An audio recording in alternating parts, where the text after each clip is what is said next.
Good morning students, welcome to 8th class Sunshine Group. In my previous video we discussed about the topic natural vegetation and wildlife. Now in this video we will discuss again the following part. You can see here we were on this paragraph, second paragraph. Forests are broadly classified as evergreen and deciduous depending on when they shed their leaves. Evergreen forests do not shed their leaves simultaneously in any season of the year. So you can divide forest into two main parts basically. One is evergreen forest and second is deciduous forest. And these forests basically depend on the time, depend upon the time when these when these trees shed their leaves. Evergreen forests do not shed their leaves like the evergreen forest. They do not shed their leaves in any season of the year, means they remain green throughout the year. That's why they are called the evergreen forest. Deciduous forests shed their leaves in a particular season. They shed their leaves in particular season, means in autumn season they shed their leaves. In rainy season they again grow. Why they shed their leaves? To conserve loss of moisture to transpiration. These forests are further classified as tropical or temperate based on their location in different localities. You can further classify these forests into tropical forest, temperate forest, and these are based on the areas. As you discussed in the previous classes also, that there are temperate zones, tropical zones. So those trees or those forests which you can say those trees or forests which are there in the tropical zone, they are called the tropical forest. And those trees which are found in the temperate zone, they are called the temperate forests. Next line is, you have learned in detail about the various forest types. See, in previous class, in your 7th class, you discussed about the type of forest in already in detail. Today there are many more people in the world that then there were 2 centuries back. To fit the growing number, large area of forest has been cleared to grow crops. See, the population is rising in our country. So to meet this rising population, to meet the needs of this rising population, what we do, we are cutting the forest area and we convert the forest area into the residential area.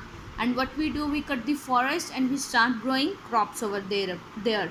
हम जो है forest को cut करते जा रहे हैं, या तो उसको रेजिडेंशियल पर्पस के लिए, या तो हम उसको क्रॉप्स वहाँ पे ग्रो कर रहे हैं. Forest cover all over the world is vanishing. Vanishing means reducing. आप देख रहे हैं कि फॉरेस्ट कवर जो है वो रिड्यूस होता जा रहा है. See here, there is a urgent need to conserve their valuable resource. बहुत ज़्यादा अर्जेंट नीड है कि हम इस वैल्यूएबल रिसोर्स को कंजर्व करें.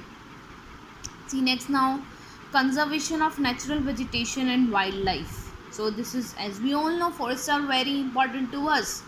Students, forests provide life to us. They are very important for our life. So it is our urgent need to conserve the natural vegetation and the wildlife. So in this topic we will discuss about how we conserve the forest. I am reading the first line now. Forests are our wealth. Plants give shelter to the animals and together they maintain the ecosystem. As you know, forests are our wealth and they give shelter to plants, they give shelter to animals. Change in the climate and natural interference can cause the loss of the natural habitat for the plants and animals. देखिए, जो climate में change आ रहा है, human interfere कर रहा है, उसकी वजह से हमारा नेचुरल हैबिटेट जो है वो लॉस हो रहा है. हमारे प्लांट्स और एनिमल्स, आप देख रहे हैं कितने सारे प्लांट्स हैं और एनिमल्स हैं जो एक्सटिंक्ट हो चुके हैं. Many species has become vulnerable or endangered and some of are on the verge of extinction. वही आ गया कि कई ऐसी स्पीशीज़ हैं प्लांट्स की और एनिमल्स की जो एंडेंजर हैं. एंडेंजर का क्या मीनिंग है? कि means they are under danger, कि वो कभी भी ख़त्म हो सकती हैं. उनका नंबर बहुत जल्दी जो है वो ख़त्म होता जा रहा है. और कुछ ऐसी स्पीशीज़ हैं आपकी जो एक्सटिंक्शन, मतलब एक्सटिंक्ट मीन्स आपके फोर फादर्स ने वो एनिमल की स्पीशीज़ देखी थी, लेकिन आपकी फ्यूचर जनरेशन और आप उन स्पीशीज़ को नहीं देख पा रहे हैं क्योंकि वो बिल्कुल ख़त्म हो चुकी हैं, क्योंकि नेचर में डिसबैलेंस क्रिएट हो रहा है. तो देखिए ये कितना बड़ा डेंजर है.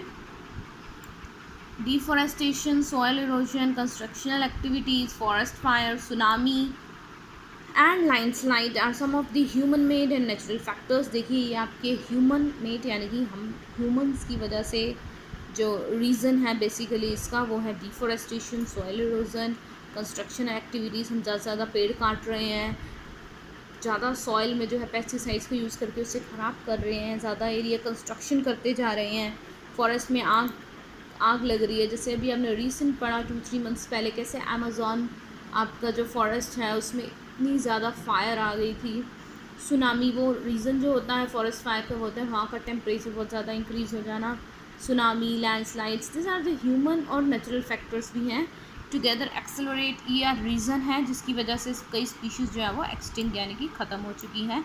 One of the major concern is the increasing incidents of poaching that result in the sharp decline in the number of particular species। poaching का मीन्स आपका क्या है? hunting, कि शिकार करना। आप देखते हैं जो डियर हैं आपके रेन डियर, वो लोग जो हैं पसंद करते हैं। आप कई लोगों को पसंद था तो वो poaching किया करते थे, उसकी वजह से वो स्पीशीज़ जो है बहुत कम हो गई हैं। The animals are poached for the collection and illegal trade of hides, skins, nails, teeth, horns as well as feather। देखो उन्हें इनका शिकार क्यों किया जाता है? एक तो इलीगल, मतलब लीगल मार्केट में नहीं, लेकिन आप फॉरेन में उसे इलीगली उसको बेच सकते हैं, उसकी हाइड्स, उसकी स्किन को, नेल्स को, टीथ को, एनिमल्स की। और ये आपको इंटरनेशनल मार्केट में बहुत महंगे बिकेंगे। सम ऑफ दीज एनिमल्स, ऐसे कौन कौन से एनिमल्स हैं जिनकी पोचिंग यानी कि जिनका हंट किया जाता है, शिकार करते हैं लोग, वो है tiger, lion, elephant, deer, black buck, crocodile, rhinoceros, snow leopard, ostrich and peacock. तो इन सबको कंजर्व करना बहुत ज़्यादा ज़रूरी है। देखिए as given in the picture also, this is the black buck. इसका बहुत ज़्यादा पोचिंग की जाती है, लोग जो है इसको पोचिंग करके, आप देख रहे हैं इसके हॉर्न्स जो हैं, इसकी स्किन जो है, इसको इलीगल मार्केट में फिर हायर प्राइजेस पे सेल करते हैं। देखिए अब now we come to the last topic of this chapter. देखिए इसमें है national parks, wildlife sanctuaries, biosphere reserve are made to protect the natural vegetation and wildlife. अब आ गया कि हम कैसे अपनी नेचुरल वेजिटेशन और वाइल्ड लाइफ को प्रोटेक्ट कर सकते हैं। गवर्नमेंट ने national parks, wildlife sanctuaries और बायोस्फीयर रिजर्व्स बनाए हैं। Conservation of creeks, lakes, wetlands is necessary to save the precious resources from depletion. देखिए आप कंजर्व करें लेक्स को, वेटलैंड्स को, इससे क्या होगा कि आपका जो हमारा वाटर है, प्रीशियस रिसोर्स है, उसे हम बचा सकेंगे। There is a balance in the environment if the relative number of species is not disturbed. देखिए हमारे एनवायरनमेंट में बैलेंस तभी हो सकता है जब कोई भी स्पीशीज़ को डिस्टर्ब ना किया जाए। Human activities in several parts of the world have disturb the natural habitat of many species. अगर हम देखें तो हमारी इंटरफेरेंस की वजह से, ह्यूमन इंटरफेरेंस की वजह से कई ऐसी स्पीशीज़ हैं जिनकी लाइफ ख़त्म हो चुकी है। अब ह्यूमंस की वजह से कैसे है, देखिए इसमें बता रहे हैं ड्यू टू इनडिस्क्रिमिनेट किलिंग, कि हम बहुत ज़्यादा किल कर रहे हैं एनिमल्स को, बर्ड्स को। Several birds and animals have either become extinct और are on the verge of extinction, की वो ख़त्म होते जा रहे हैं। Awareness programme like social forestry and Van Mahotsav should be encourage at regional and community level. क्योंकि हम स्कूल में भी वन महोत्सव जो है सेलिब्रेट करते हैं, जिसमें आप क्या करते हैं, एक आपसे कहा जाता है कि आप ज़रूर एक स्मॉल प्लांट जो है वो ग्रो करें अपने घर पे। तो ऐसे अवेयरनेस प्रोग्राम जो हैं सोशल फॉरेस्ट्री से इंकरेज किया जाए आपके स्टेट लेवल पे, रीजनल लेवल पे, कम्युनिटी लेवल पे। School children should be encourage for bird watching and visiting nature camps so that they appreciate the habitat of various species. जो स्कूल के children's हैं उनको जो है देखने चाहिए एनिमल्स और बर्ड्स हमारे, और उन्हें नेचर कैंप्स में जाना चाहिए, ज़ू में विज़िट करना चाहिए, ताकि उन्हें पता चल सके कि हमारे एरिया में कौन सी अलग अलग टाइप की स्पीशीज़ जो हैं वो रहती हैं। Many countries have passed laws declaring that the trades as well as killing of birds and animals are illegal। देखिए अब इसके रिगार्डिंग कई कंट्रीज़ ने जो है वो लॉ भी पास किए हैं कि अगर कोई किल करता है, कोई मारता है बर्ड या एनिमल को, तो वो इलीगल होगा। इंडिया में भी अगर कोई lion, tiger, deer, great Indian bustard and peacocks, इनको अगर कोई किल करता है, इनकी पॉचिंग करता हुआ पकड़ा जाता है, तो वो इलीगल है। और मतलब इस लॉ जो है आपको पनिशमेंट देगा अगर आप ऐसा करते पकड़े गए तो। आगे देखिए क्या है, an international convention CITES has been established that list several species of animals and birds in which trade is prohibited. This is an international organisation CITES, it has been establish. इसका इस्टेब्लिश करने का main purpose जो था वो ये था कि animals और बर्ड्स जो हैं जिनकी जो है पोचिंग की जाती है, हंटिंग की जाती है, उसे प्रोहिबिट किया जाए, उसे स्टॉप किया जाए। Conservation of plants and animals is an ethical duty of every student, of every citizen, sorry. कि प्लांट और एनिमल को कंजर्व करना एथिकल मीन्स मोरल, कि वो नेसेसरी है। जैसे हम कहते हैं you should respect your parents, this is your ethical duty, in the same way कि प्लांट और एनिमल को भी कंजर्व करना आपकी ही क्या है, सिटीज़न की, हर सिटीज़न की एथिकल ड्यूटी है। You can see here the elephant herds in Kaziranga national park, और elephants are herding in Kaziranga national park. This is the park which is made by the government of India. Okay, sites की definition, you should know at least the meaning of the full form of CITES, the Convention on International Trade in Endangered Species of Wild Flora and Fauna. This is the uh, full form of CITES. So this is all about we have done today.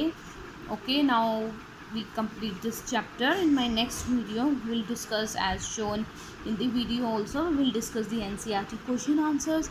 So based on this video I am giving you some assignment, so complete this assignment and watch this video at least 2-3 times, students. Thank you.